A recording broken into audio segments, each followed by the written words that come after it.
Hello students. In this lecture I will be doing third exercise on cylinder, which is your last exercise. It is enveloping cylinder. What is an enveloping cylinder? The locus of tangents to a sphere which are parallel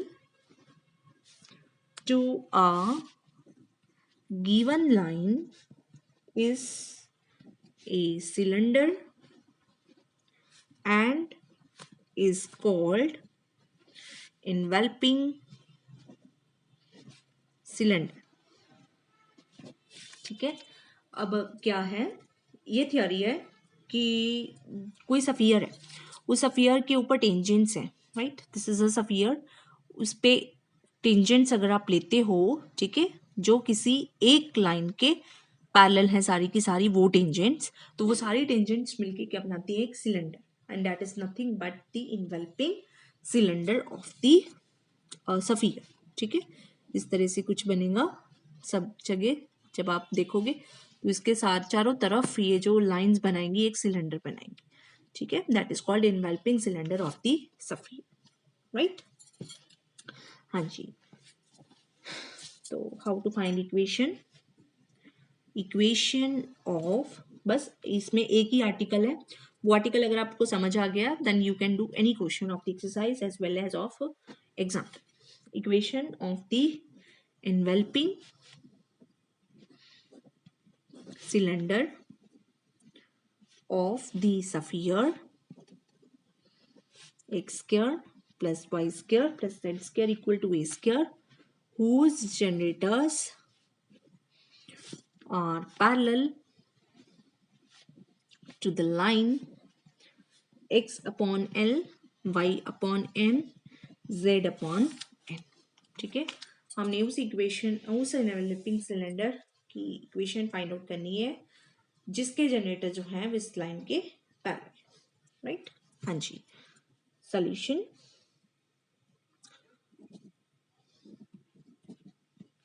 हाँ जी,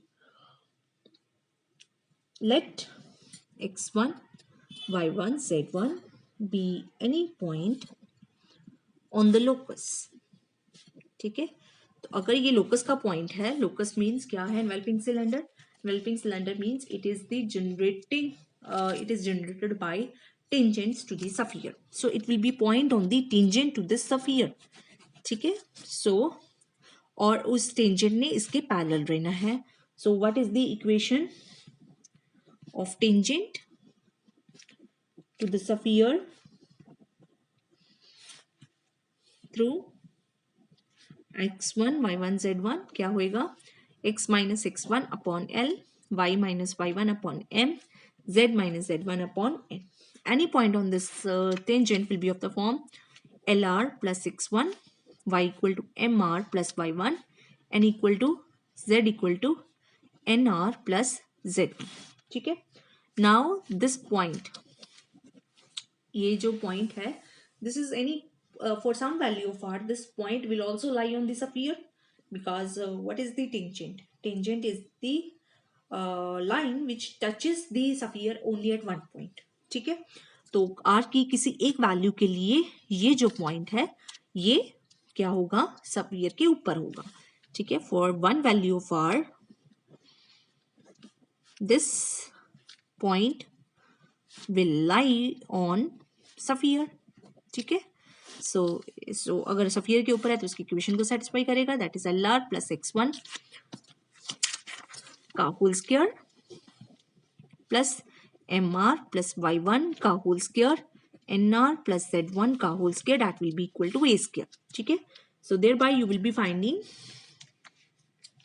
are square l square plus m square plus n square, r के coefficients क्या होंगे, 2l x1 2m y1 2n z1, और constant term क्या होगी, x1 square y1 square z1 square minus a square equal to 0। ठीक है, so this is a quadratic in r, you will be finding quadratic in r। और इस quadratic को solve करने के बाद आपके पास 2 वैल्यूज आएंगी आर की, ठीक है। बट हमें पता है कि ये जो पॉइंट है ये सिर्फ आर की एक वैल्यू के लिए सफीर के ऊपर लाई करता है। तो अगर इसकी 2 वैल्यूज आएंगी, इट मीन्स ये जो 2 वैल्यूज आएंगी आर की ये आपस में बराबर होंगी, ठीक है, क्योंकि आर की सिर्फ एक वैल्यू के लिए ये जो पॉइंट है सफीर के ऊपर है, ठीक है। तो अगर इसमें जो रूट्स होंगे सिर्फ एक होंगे, means it will have equal roots. और इक्वल रूट्स किसके होते हैं, किस क्वाड्रेटिक के होते हैं, जिसका डिस्क्रिमिनेंट किसके बराबर होता है, 0 के बराबर। So discriminant of this quadratic should be 0। And what is the discriminant, B square. B square मतलब 4 टाइम्स lx1 my1 nz1 का whole square, that should be equal to B square should be equal to 4ac, 4 times a, that is l square plus m square plus n square, c, that is constant term, x1 square y1 square z1 square minus a square, ठीक है। So you have found an equation in x1 y1 z1 only. Replacing x1 by x, y1 by y, z1 by z, you will have required equation of the cylinder. Okay, हाँ जी। So इस चीज को use करके I am doing one question. बस अगर आपको एक question समझ आ गया, you can do any question of this exercise, ठीक है। Example number 1, find the equation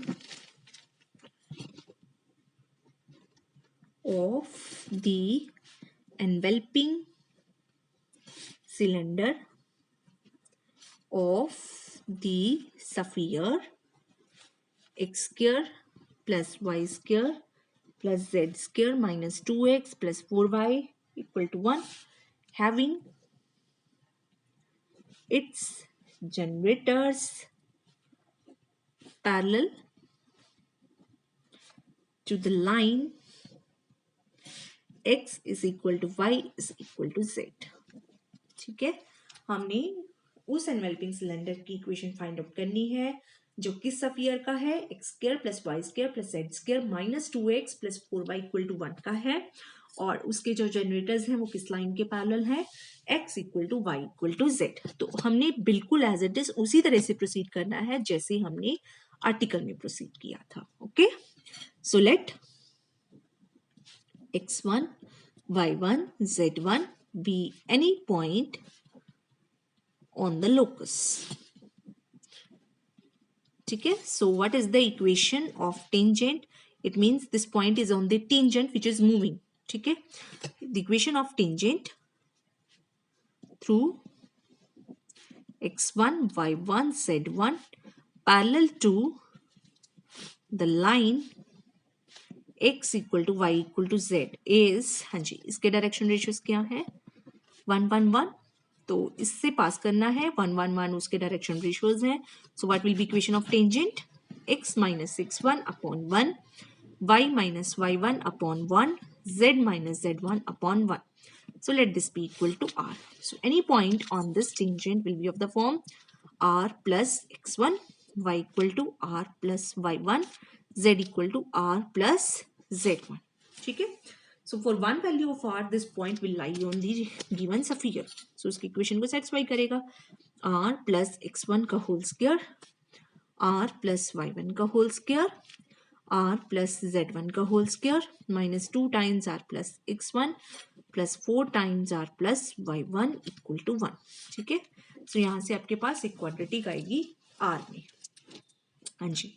What it will be equal to, r square r square r square, that is 3r square plus 2x1 plus 2y1 plus 2z1 minus 2 plus 4, that is plus 2, ठीक है, plus 2 times r plus what is the constant term, x1 square y1 square z1 square minus 2x1 plus 4y1 minus 1 equal to 0.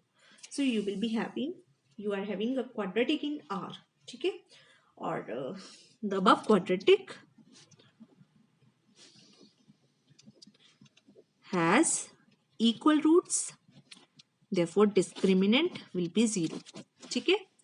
Discriminant 0 होगा इस quadratic का. What is the discriminant? b square.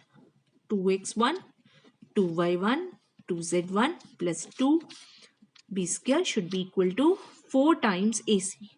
4 times a is 3, c is x1 square, y1 square, z1 square minus 2x1 4y1 minus 1. ठीक है. So it means 2x1 2y1 2z1 plus 2 का whole square is equal to 12 times x1 square y1 square z1 square minus 2x1 plus 4y1 minus 1. ठीक है. चाहो तो आप यहीं से x1 को x से रिप्लेस कर दो, y1 को y से रिप्लेस कर दो और z1 को z से रिप्लेस कर दो. You will be finding an equation in xyz which is the required equation of cylinder.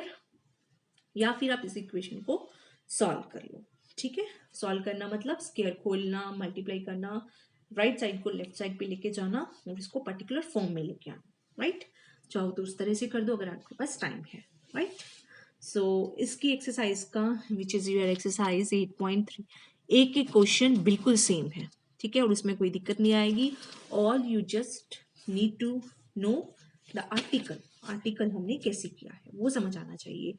So on the basis of same lines, we have every question and every example. Nothing is different. Okay. So these are we have done 3 exercises of the chapter cylinder. Right. Thank you.